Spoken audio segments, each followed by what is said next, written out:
Hey y'all, Melbo here. So I want to start by saying hi. I did not want to come out on this topic without having concrete information or jumping on a bandwagon. So that's why this video is rather late. But the vibe that I have been feeling is that what's going to happen this month is basically launching us into a new energy, new beginning. And I wanted to know because I noticed that there's a lot going on astrologically and some astronomical things happening. And so I was like, there's something to this. So let me look and see what there is to see. Now I follow a few very seasoned astrologers. I watch them regularly. I admire them. I am not an astrologer, but I have gathered this information and I have researched, and as well as I have checked with my intuition to see if what I have been gathering is accurate or not. And so I've gathered some really good information I wanted to share with you, and I will try to keep this brief. But I want to start, I did take notes, and I actually started to get a flow going, and I started writing things down. And so I will have to read to you from my little notebook here what I wrote. But let me move this over here to make it easier. So one thing I wanted to point out is on a total realistic, non-spiritual level, there was a time in our human history that eclipses were considered evil. People went blind staring at the eclipse, burning the back of their retinas out. And from what I know, if you stare at an eclipse long enough, it might not strike you. It doesn't strike you blind in that moment, but you can see spots. And then over time, your vision fades and you can go completely blind. So that being said, we are a collective consciousness. And so we might still carry some of that trauma.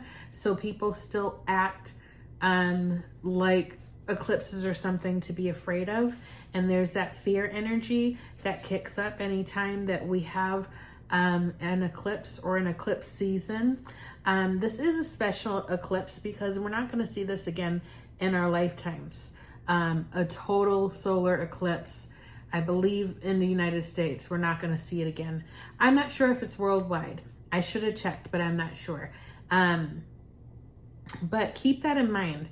Also keep in mind that the pathway is not the whole United States. So people are actually driving to that path. They're flying out to families' houses to visit family and plan it so they can see this eclipse. So more people are going to be out. There's going to be more traffic, more people buying product. Things may be running out. So this panic energy is really just more of things are going to get crowded. People are going to come see the eclipse. So it might change the energy. It might change your day-to-day that day. And that's it. But maybe those people stay for a few days or a week, what have you. So you might feel that energy of the eclipse. There's some talk about solar panels and solar energy not getting enough light. I think that is fear mongering. And I've seen a lot of fear mongering coming from media, regular news channels, just the way that they are choosing their words, which is really, it's sad. It's sad that our media can't just report the news without having some kind of spin on things. So watch words, watch the way that people use words, their trigger words to paint the information that they're giving you, because they want you to receive the information in the way they want you to perceive it. So, yeah, I do not personally think that there's anything horrible that's going to happen. I hope you don't think so either. But if you do think so, just remember that we're kind of geared to this. There's also this hope, this hidden dark hope that the world will end. Something horrible will happen. Jesus is going to come back. Aliens are going to come and save us. And then we can breathe a sigh of relief because someone will come and take care of this mess. And the truth is that nobody is coming to save us. We're here to handle this ourselves. And yes, we have divine beings that watch over us and intervene on our behalf when they can. But this is our game. This is our thing. And we need to be the ones that make this a better place to be. So keep all those things in mind, that these are waves of energy that are going to cross over the planet often, just like waves in the ocean. And we will have these thoughts of, is everything going to end, or something horrible about to happen? Horrible things happen, and it's happened throughout our history. But that doesn't mean some big giant thing's going to happen that everything's going to be over with. I think that the earth is going to sustain us, and we are going to sustain ourselves as a human, as a species. And we will continue on. And hopefully we continue on to something better. Now, all that being said, let's get into the spiritual side of things. So if you want to know the astrological piece of it, you can look it up. There's a lot of things happening in the month of April, alignments of planets and signs. And so I would suggest, what would be really great is if you check out Elevation 44. She is my favorite YouTube astrologer. You can check her out at that YouTube Elevation 44 and just see what she has to say about it. So now this is what I gathered. This is what I wrote down. So when I'm asking about April, but I'm asking about what April sets us up for, because I feel like April is so jam-packed, loaded with all of this different astrological energy that I feel like it's not just for April. I feel like it's going to set the stage. And I think that how we decide to take this and run with it, as if I see like in the Olympics, when the runner has the stick and there's a person waiting for them and he's got the hand back here waiting to catch that stick and take off running. That's how I feel about April. I feel like April is when you take off, okay? So one thing that I thought of is getting clear on your life purpose. See if it needs tweaking. Is it still your life purpose? It's okay if your life purpose changes.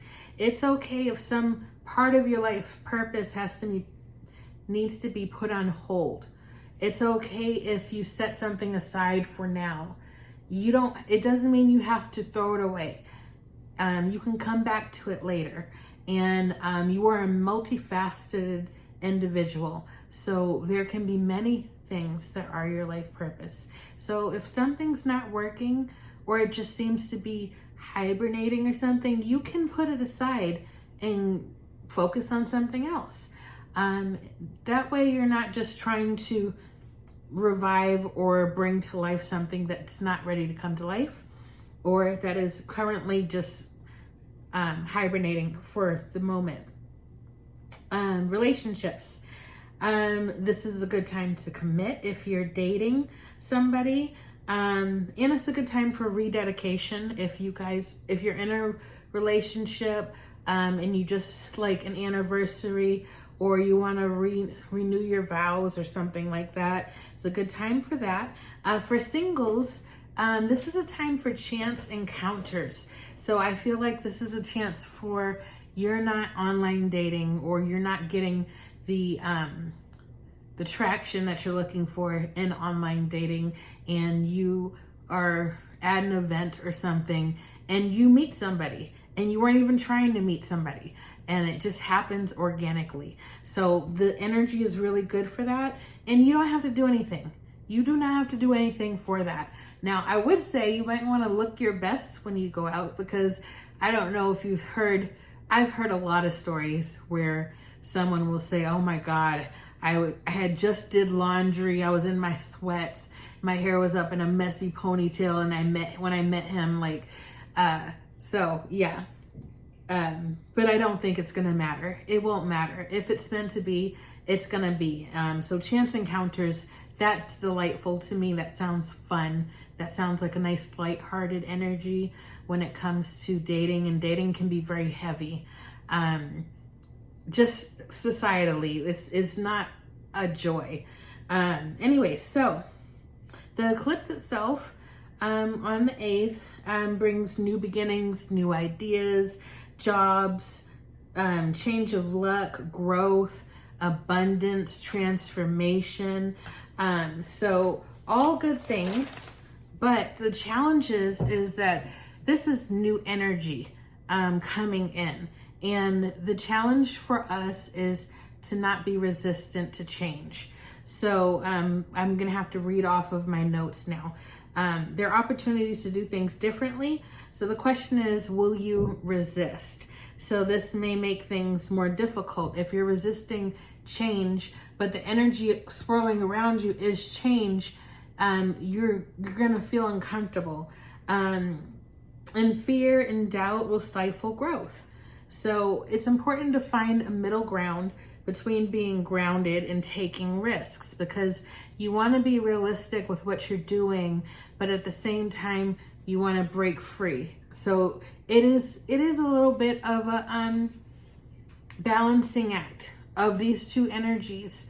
Where can I safely take risks and still be able to pay the mortgage, for example? So you can find that middle ground with your own logical mind and your intuition. You have got to bring the two together. So in relationships, just because you change doesn't mean your partner is going to change. It doesn't mean that your partner needs to change. So this is something that I've been feeling really heavy lately, and that is that sometimes we get in relationships and we become so dependent on one another that if we change and they stay the same, then that kind of puts us at odds with them. They can be themselves. They can be on their own path of growth. They don't have to match your path of growth. There will be times that you might be in one place and they leap ahead of you, and it's okay. What's important is that you stretch out and meet new friends, meet people with your similar interests. Make sure that your circle of friends are fulfilling a need with you, and they're not just your friends because they've been your friends for 10, 15 years. You want the people, and not saying to get rid of those relationships either, but fill the void. Feel like you are fulfilled in your connections. Now, you might not be feeling fulfilled with your relationship because you have put the onus on them to fill everything, to fill your whole cup. And that's not fair to them, and you wouldn't want them to do that to you. I'm not calling anybody out here. If this is your situation and this resonates, then I'm happy for you. That's great. I'm just saying that this is something that we should look at and watch out for. And just be sure that we are being balanced. Again, balance is very important right now. It's okay for you to take a side road to the same destination your partner's on. If y'all are on this path and you say, I want to check this out, and you go over there, doesn't mean you guys have to break up for that to happen. Now, if you're in a relationship that's holding you back, that's toxic, then that's something you need to look at. But also just with very fresh and logical, thoughtful, compassionate care, think about the relationship as it stands and what you need, and is it fair for you to want all these things fulfilled by this one person. Yeah, also just be careful this year about judging your relationships harshly. So you might feel so inspired by this energy of change and wanting bigger and better and do more that you might look at your relationship like it really needs a rehaul. Is that the right word? A redo, a makeover. And it's fine the way it is, right? And you shouldn't force it. Let it be organically that it changes and is revived, or yeah, I'm sorry, the words are going away, so I feel like I'm supposed to get off of that. Okay, I'm gonna get off of that. So those are the notes that I had. So I pulled 3 cards just to see what the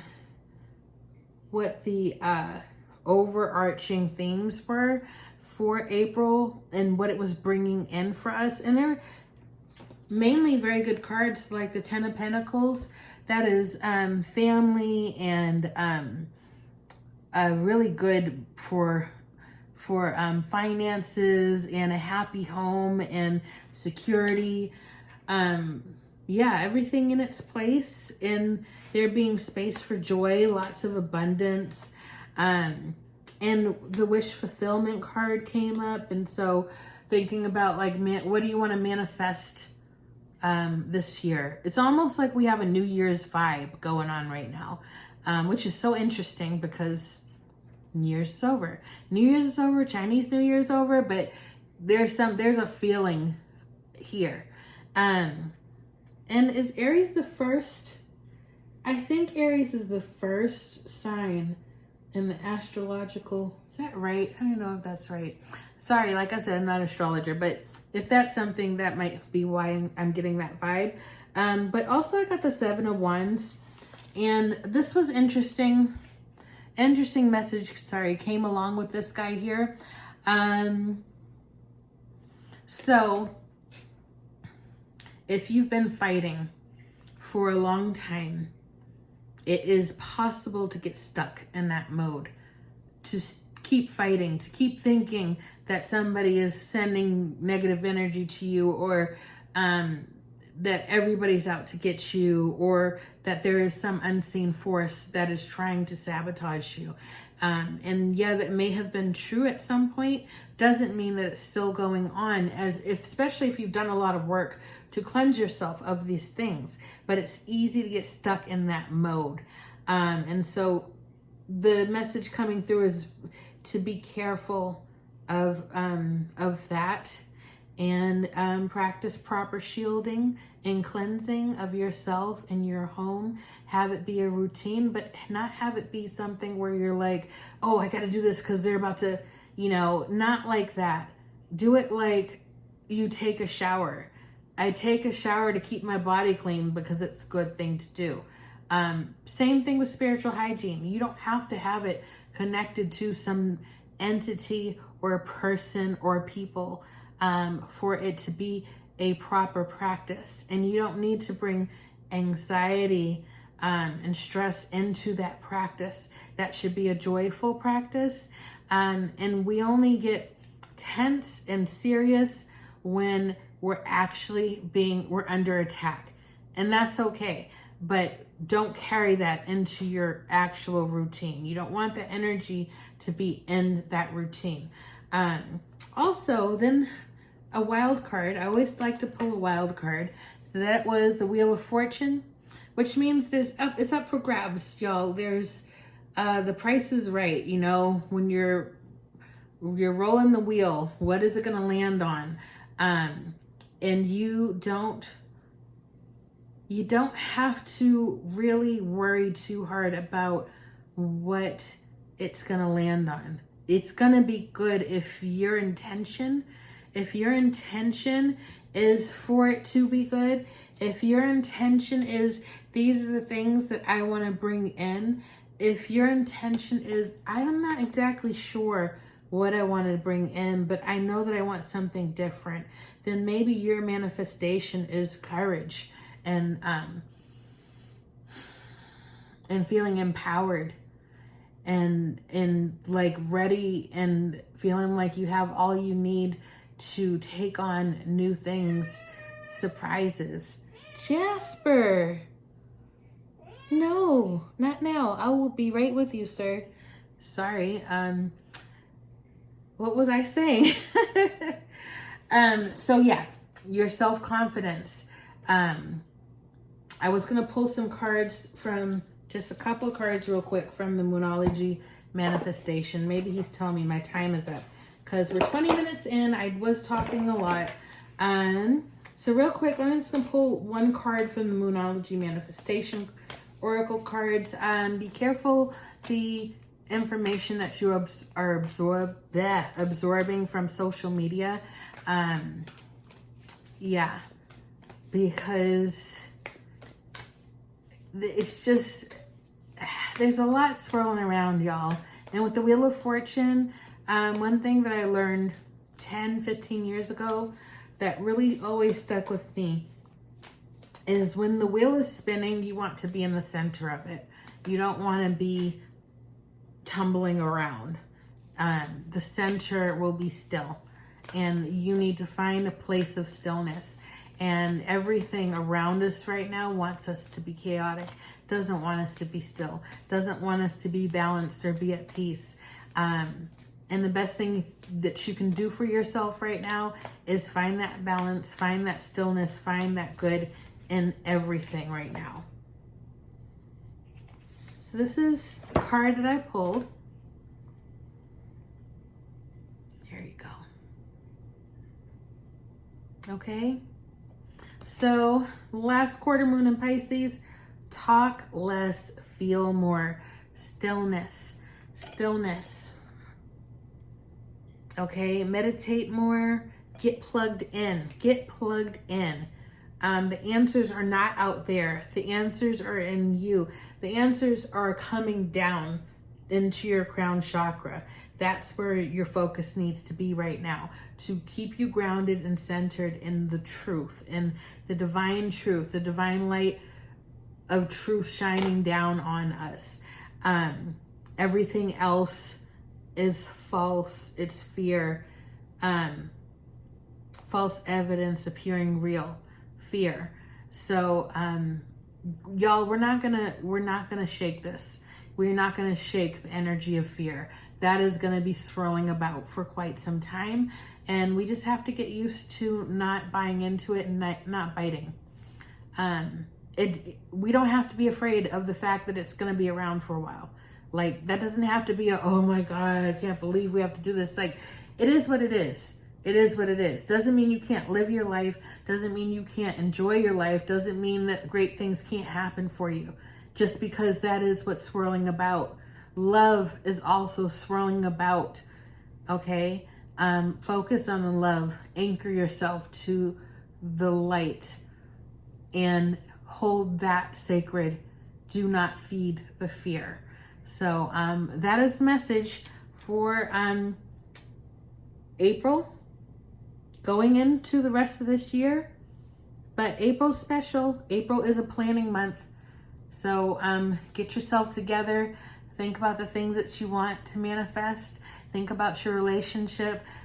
Maybe focus on what you love about your relationship. I'm almost done, kitty. Think about the things you love. About your relationships, about maybe your job, about where you live, things like that. Feed all these things in your life with gratitude and love. And if you find that something just doesn't work, then you know you need to change that. But a lot of things could be good, and they just need to be nurtured. Okay, that's it, you guys. Talk to you later. Bye.